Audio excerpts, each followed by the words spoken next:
Welcome to the bathtub. I almost forgot what I say at the beginning of these things. Welcome to the bathtub. Scott Bradfield, you know me. I'm the masturbator, blah, blah, blah, blah.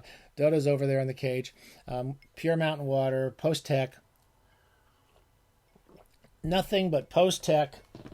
It's all hand cranked here. Tiny squirrel, world's tiniest squirrel, is running this little electric fan because it's very hot here in San Luis Obispo. And we're doing part 2 of my 10 favorite literary biographies. I try to keep these things down to 12 minutes. And the episode is brought to you by Reading Great Books in the Bathtub, the home edition. This is the home game. You can play this with your friends at home and with your family. And it's basically essays and reviews connected to many of the writers we talked about over the years here at the Bathtub, with beautiful illustrations by their B.K. Smith.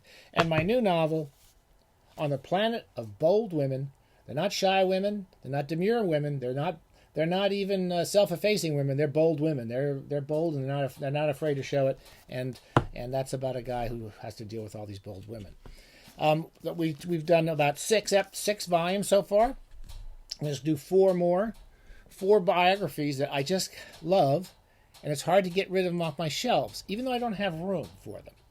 But as I warned you in the previous. The first part of this 2-parter, I hate to say good things about Kindle, but I'm trying to convert as many of my nonfiction books to Kindles as I can, because I have all these notes and personal things in the books. I love the books. I want to keep the books, but I don't have room for the books. And you see, they're all goddamn big books. You know, these biographies. Something about it has to be a big book.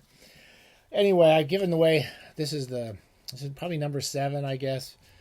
Damned to Fame, James Knowlson's wonderful, wonderful biography of Samuel Beckett.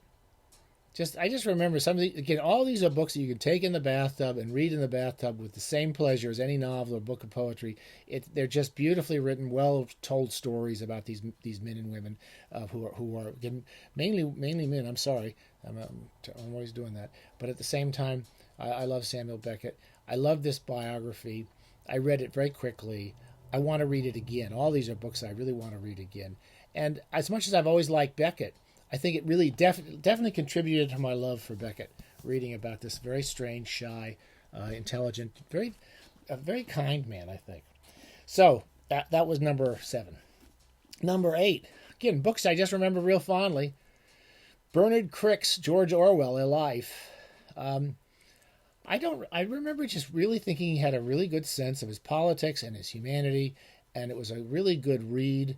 And I read this 35 years ago. I've read a few Orwell biographies.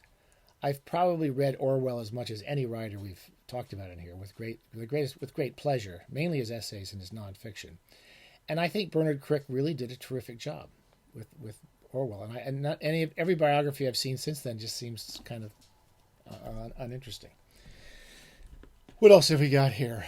I'm forgetting which ones I'm going to do and I haven't done. Here's a weird one. This is the most academic of all the books. Christopher Hill's Milton and the English Revolution. I read this in college as a undergraduate, I believe. And when you study literature in college and you want to do a PhD or do even just your BA, you have to take a course in Milton and Chaucer and Shakespeare. And I wasn't really interested in most of those writers, to be honest with you, but I immediately loved Milton. I took a course. It was one of the worst courses I ever took, and I won't talk anymore about it. It was a terrible teacher and it was a terrible class, but the teacher talked about Areopagitica, which is Milton's wonderful essay about free speech and the importance of free speech, and the teacher taught it in order to explain to us why it was wrong, because we shouldn't allow free speech because it made people read pornography or something. I can't even remember the guy's damn argument. But it was a terrible class. I loved Milton. I have read Paradise Lost several times. It's an incredible piece of prose writing. And the complex politics of the time, and my sense of history, as you've already seen, is pretty woefully inadequate. But Christopher Hill's a Marxist critic who did a wonderful job of helping me understand and enjoy Milton's political arguments in the books. And I enjoyed it so much. It's always been on my shelf. I always want to get back to it. I always want to read it again. Here's some stuff that's going to go in the next one. Now, again, we haven't been able to, we're not doing, as I'm going to tell you in a minute, we're going to do a backup edition because there's so many books that are pretty much my top 10 as well. I can never come up with just one list of top 10 ever in my life about anything. Here is this the last one? 1, 2, 3, 4, 5, 6, 7, 8, 9. Oh, okay. I see where we're at. 9. Brian Boyd's 2-volume biography of Nabokov. Or as we call him, as it's properly pronounced, and Brian Boyd makes the argument in this, Nabucco. It's pronounced, actually properly pronounced Nabucco. And I enjoyed it. It's 2 big, fat, goddamn volumes. Boyd knew Nabokov personally, and he liked the man, and he spent a lot of time with the man. And there's long explanations or analyses of the individual novels. And I read them through over a few months and enjoyed these a great deal. And look how big they are. I think I can get these on Kindle, but a lot of biographies on Kindle are extremely expensive. But I really, really want to keep these books. But I got to make some room on my shelves, for God's sakes. So anyway, I don't know what I'm going to do with those. Finally, again, it's kind of a toss-up, all these books. I would guess I would probably put Richard Ellmann's biography of Oscar Wilde. I like Ellmann. He's a good biographer. It's not because of him. It's just that Oscar Wilde is such a fascinating subject for a biography, and which reminds me that I reviewed a more recent biography of Oscar Wilde. I'm trying to find a biography. And I'll give you that name as well. But anyway, Richard Ellmann's biography of Oscar Wilde is great pleasure, great fun. Matthew Sturgis wrote a book, Oscar Wilde: A Life, which I have. Actually, I have a PDF of that, so I don't keep the hardcover of that. That's why. And I can keep, anytime I can keep an e-copy of nonfiction, I'm starting to do that.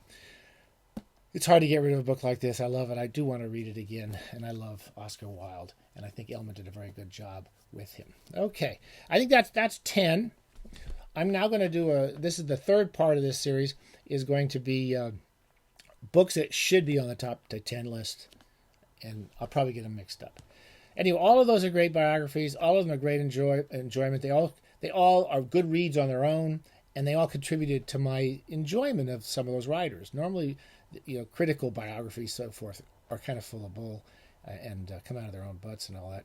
But these are all really, really paid attention to the human beings behind the books, and I enjoyed all of them. Okay, I'll be back in a minute with part 3 of the top 10 list.